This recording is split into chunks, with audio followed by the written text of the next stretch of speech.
Hey everybody, this is Matt. In this video I'm going to be showing you how to play The World I Know by Collective Soul. This was a requested video from one of my YouTube watchers. I just put this video up the other day and one of my channel viewers put in a request for a little short tutorial. So I'll be going over the parts of the song and the main little riff in particular, because that's what you recognize when you hear the song, is that opening guitar riff, the little strumming pattern. So I'll go over that. This is an old song, probably 15, 20 years old, but it's a great song. It just has one of those recognizable guitar riffs that everyone knows. But it's a cool song, and not too difficult either. And also, just going to let you know, I'm using, this is a 2001 Taylor Big Baby that I just had restored. When I bought this thing a little while ago, it was trashed. It was in sad shape, but I just got it back from my favorite guitar shop, and they did a fantastic job on it. And I think it sounds pretty good too. So let's get started with the lesson. Okay, so let's start with that opening strum pattern. It starts out on what would be essentially a B minor, but you have two fingers both at the 7th fret.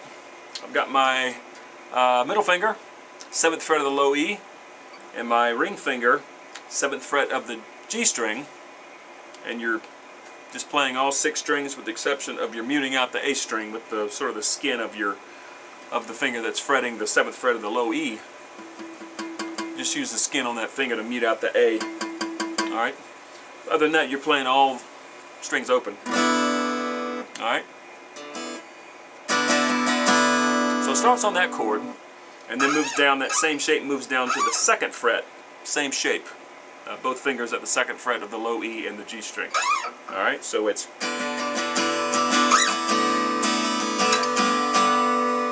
Alright, then it goes from the 2nd fret. This is where the fingers separate. And I switch from my middle finger on the low string to my index finger on the low string. So now we're at the 3rd and 4th fret. 3rd fret low E, 4th fret of the G string. Okay? And that's essentially what would be a G chord. You know, the previous chord, 2nd fret, that would be like a D with an F sharp in the bass. So now we're going to what would be essentially a G chord, 3rd and 4th fret. So again, those first 3 chords.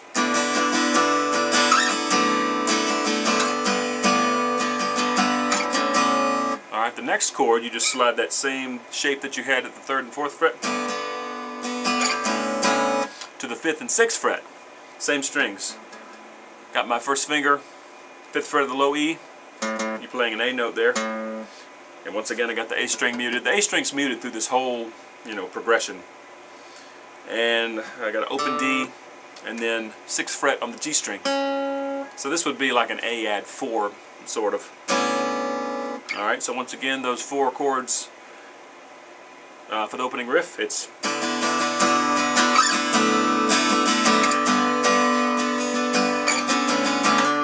Alright, you kind of have to slide in going back to that B from the A, because you're sliding this note. Alright, so I'll show you that again. Oops.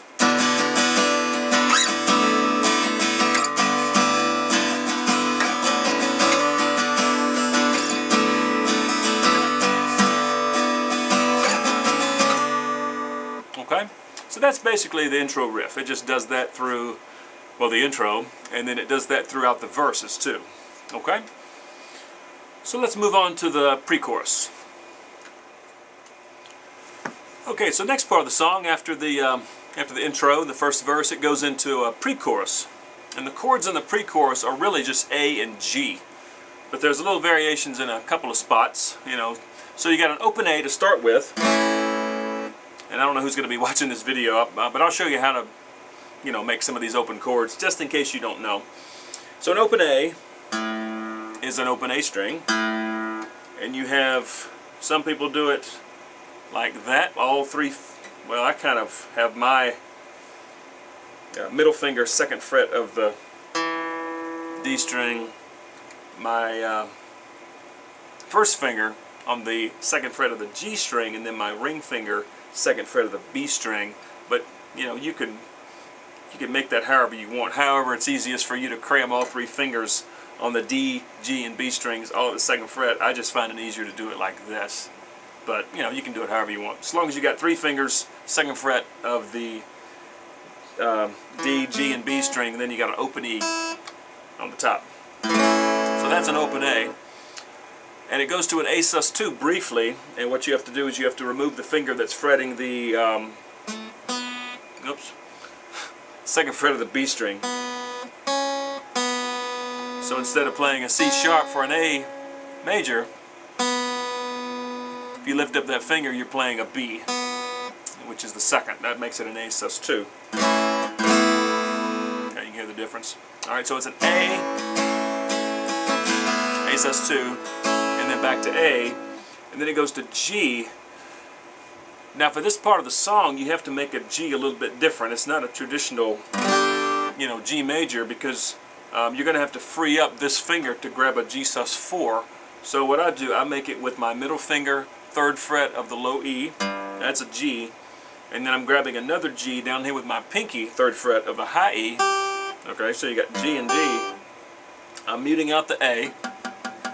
So you got your open D, your open G, open B string, and then I'm using my index finger to grab the C note on the 1st fret of the B string. And that makes it a G sus4. You can hear the difference in those 2 chords. Alright, so that's a G sus4. And those are the only 2 chords in the pre-chorus, just A and G with those 2 little, you know, suspended variations. A sus2 on the A and a sus4 on the G. Okay? So let me just play the pre-chorus real quick, and I'll, you know, let you see the changes.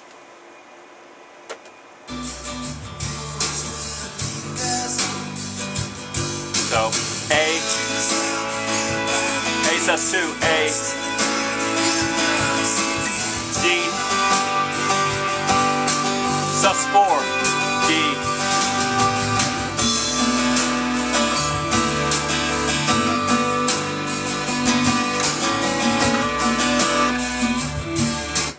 okay, so then it goes back into the little strum pattern that you played at the beginning. And then there's another verse. And let's see. Let me just see if it does another pre-chorus or not. Not sure. So still on that strum pattern.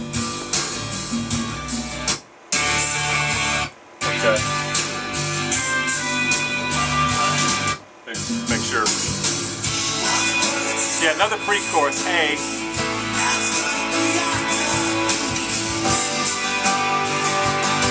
G sus4. D. Okay, so then it goes into the chorus. Okay, now the chords in the chorus are D. Starts on an open D, and if you don't want to make an open D, it's an open D string. I have my 1st finger, 2nd fret of the G, my ring finger, 3rd fret of the B string, and then my middle finger, 2nd fret of the high E. And you're just playing those bottom 4 strings. That's an open D. Okay? And then it goes to an A7, which is much like a regular open A, except you're freeing up the G string. The G string is now open, because that would be the 7th, or, you know, flat 7. Okay? So that would be an A7. So just a finger on the 2nd fret of the D string and 2nd fret of the B string. And I'll mute out the E with my thumb because you're just playing from the A down. Alright, so that's an A7. And then it goes to a regular G, a G major. And then it goes to D again. But that's when you add a D sus4 and a D sus2 in with that D, because you're essentially playing, you're sort of matching what the strings are doing in the song. So when it goes back to D, it's like a... Alright, so D sus4, you got a regular open D. D sus4, you put your pinky, 3rd fret of the E, you're grabbing that G note. That's D sus4. To make a D sus2, you just lift up your finger that's fretting the 2nd fret of the E string, which in my case it's my middle finger. So instead of playing an F sharp and an open D, you're playing an E, because that's the 2nd, so it makes it a D sus2. Okay? time, so that matches what the string section is doing. So after that, it goes back to a regular D major, to A7, and that's a C add 9. A C add 9 is 3rd fret of the A string, that's a C note, 2nd fret of the D string, you got your open G, and then 3rd fret of the B and E, that's a C add 9. And then from there you can easily go back to a G, which is the next chord, by just moving these 2 fingers up 1 string, both of them up 1 string. So now I'm 3rd fret of the low E, which is a G, and then 2nd fret of the A string to B, so that's a G major. So C add 9 to G major. Okay? So I'll play the chorus and let you see those changes.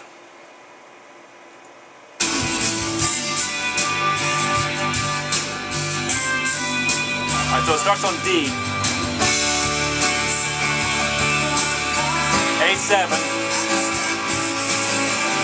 G, D,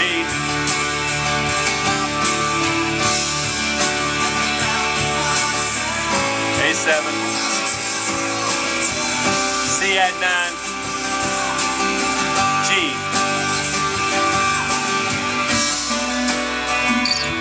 and then back to this again.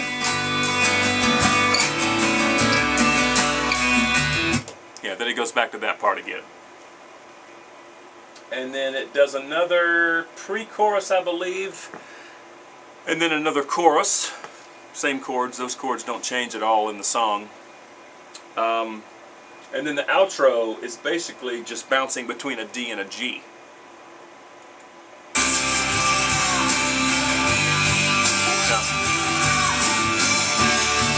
D, G, D, G,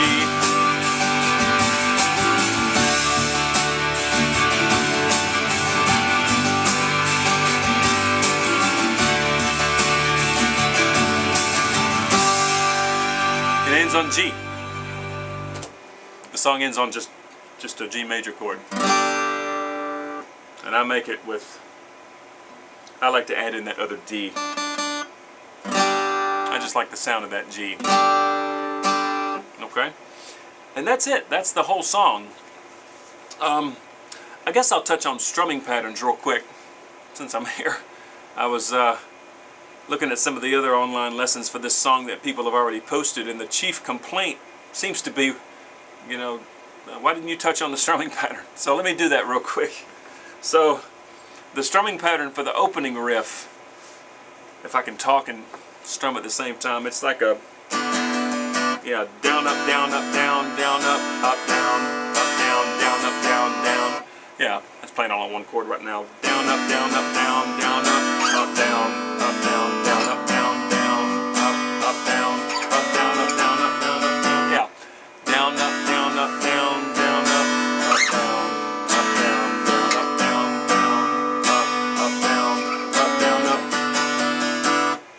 That's what I'm doing for that part. And then for the pre-chorus and the chorus, let me see here. It's like a down, up, down, up, down, down, up, down, up, down, up, down, up, down, down, up, down, up.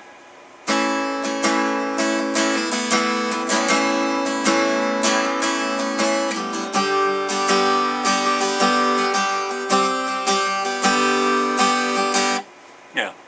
Basically, that's what I'm doing. I mean, you can listen to the recording and, you know, you can figure out what works for you as far as strum patterns. But that, you know, that's how I play it. So I hope this lesson was helpful. I'm sorry I had to go quickly, but, you know, YouTube has a time constraint on their videos. They got to be 15 minutes or less for, you know, standard uploads. So I hope this was acceptable. Hope you learned something. Thanks for watching, and thanks for the request. This is pretty cool. You know, me being a drummer, you know, a drummer giving guitar lessons. Not something you see every day, but I appreciate the request. So thanks again for watching, and we'll see you next time.